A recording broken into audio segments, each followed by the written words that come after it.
ইউক্রেনের বিরুদ্ধে যুদ্ধের মোড় কি ঘুরিয়ে দিচ্ছে রাশিয়া। কারণ ইউক্রেনের সবচেয়ে গুরুত্বপূর্ণ অঞ্চল ডনবাসের প্রায় ৯০% এলাকার নিয়ন্ত্রণ নিয়েছে রাশিয়ার সামরিক বাহিনী। তাহলে কি যুদ্ধের ময়দানে হারতে চলেছে ইউক্রেন? চলতি বছর এখন পর্যন্ত ইউক্রেনের কমপক্ষে ৮০টি এলাকা দখল করেছে রুশ বাহিনী। কিন্তু যুক্তরাষ্ট্র এক্ষেত্রে কিভাবে চাপে পড়েছে? যদিও ইরানের বিরুদ্ধে সাম্প্রতিক যুদ্ধে জড়িয়ে অনেক কিছুই হারিয়েছে মার্কিন প্রশাসন, সেই যুদ্ধে ইরানকে শক্তি যোগানোর অভিযোগ আছে রাশিয়ার বিরুদ্ধে। এদিকে এয়ার ডিফেন্স সিস্টেমের ব্যাপক সংকটে ভুগছে ইউক্রেনের প্রতিরক্ষা বাহিনী, যার কারণে রাশিয়ার ছোড়া ব্যালিস্টিক মিসাইল ও আত্মঘাতী ড্রোনগুলোর বেশিরভাগ অংশকে প্রতিহত করতে পারছে না কিয়েভ। তাহলে কি ইউক্রেনের সামনে সাহায্যের হাত বাড়াবে যুক্তরাষ্ট্র? একই সাথে ভিন্ন দুইটি অঞ্চলে লড়ছে যুক্তরাষ্ট্র। মধ্যপ্রাচ্যে নিজেদের সাম্রাজ্য রক্ষায় সাম্প্রতিক সময়ে ইরানের বিরুদ্ধে যুদ্ধে জড়ায় মার্কিন প্রশাসন। তবে সেখানে তেমন কোনো স্বার্থই এখন পর্যন্ত হাসিল করতে পারেনি যুক্তরাষ্ট্র। উল্টো ইরানের ছোড়া ক্ষেপণাস্ত্রের আঘাতে ব্যাপক ক্ষতির শিকার হয়েছে মধ্যপ্রাচ্যে থাকা মার্কিন সামরিক ঘাঁটিগুলো। তুমুল যুদ্ধের সময় যুক্তরাষ্ট্রের সামরিক স্থাপনার পুঙ্খানুপুঙ্খ তথ্য দিয়ে ইরানকে সহযোগিতা করেছে রাশিয়া, এমন দাবি মার্কিন গোয়েন্দাদের, যার ফলে যুদ্ধের ময়দানে ব্যাপক সফলতা লাভ করে তেহরান। কিন্তু ইরানকে সহযোগিতা করার পেছনে রাশিয়ার প্রেসিডেন্ট ভ্লাদিমির পুতিনের মূল স্বার্থটা কি? রাশিয়ার বিরুদ্ধে লড়তে ইউক্রেনকে অঢেল সমরাস্ত্র দিয়ে সহায়তা করেছে যুক্তরাষ্ট্র।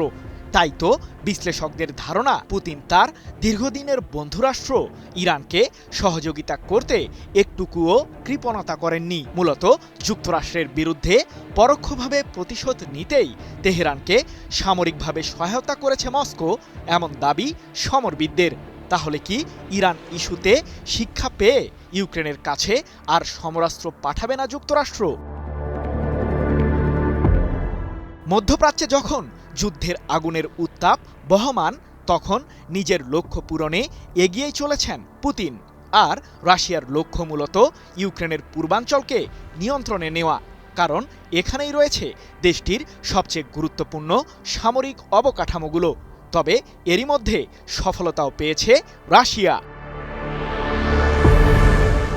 ৪ বছরেরও বেশি সময় ধরে চলা ইউক্রেনের বিরুদ্ধে যুদ্ধে দেশটির ডনবাস অঞ্চলের ৯০% নিয়ন্ত্রণ এখন পুতিনের বাহিনীর কাছে চলে গেছে। কেবলমাত্র চলতি বছরেই এখন পর্যন্ত ইউক্রেনের ৮০টি এলাকাসহ অন্তত ১,৭০০ বর্গ কিলোমিটার অঞ্চলের নিয়ন্ত্রণ নিয়েছে রাশিয়ার সামরিক বাহিনী, যেগুলোর মধ্যে জাপোরিঝিয়া ও খেরসন অঞ্চলের প্রায় ৭৫% এলাকাও রয়েছে। রাশিয়ার সশস্ত্র বাহিনীর জেনারেল স্টাফ ভ্যালেরি গ্যারাসিমফের বরাতে এক প্রতিবেদনে বিষয়টি নিশ্চিত করেছে ব্রিটিশ বার্তা সংস্থা রয়টার্স।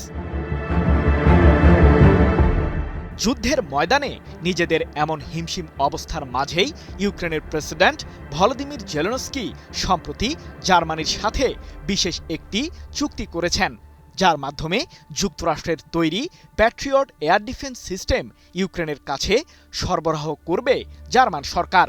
সেই সাথে আত্মঘাতী ড্রোন তৈরিতেও কিয়েভকে সহযোগিতা করার আশ্বাস দিয়েছেন জার্মান চ্যান্সেলর ফ্রিডরিখ মের্জ। কিন্তু যুক্তরাষ্ট্র কি এই মুহূর্তে ইউক্রেনকে এয়ার ডিফেন্স সিস্টেম দিতে পারবে?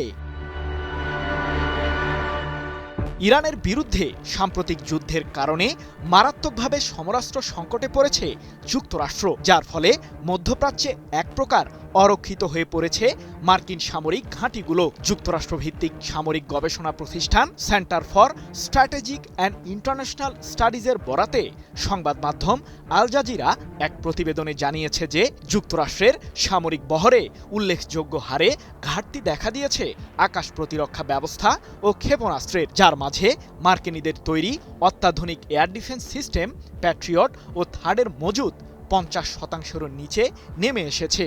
তাই তো বিশ্লেষকরা বলছেন, এই মুহূর্তে ইউক্রেনকে সমরাস্ত্র সহায়তা দিলে যুক্তরাষ্ট্র আরও বেশি মাত্রায় সংকটের মুখোমুখি হবে। সৃজন মাহমুদ, নিউজ 24।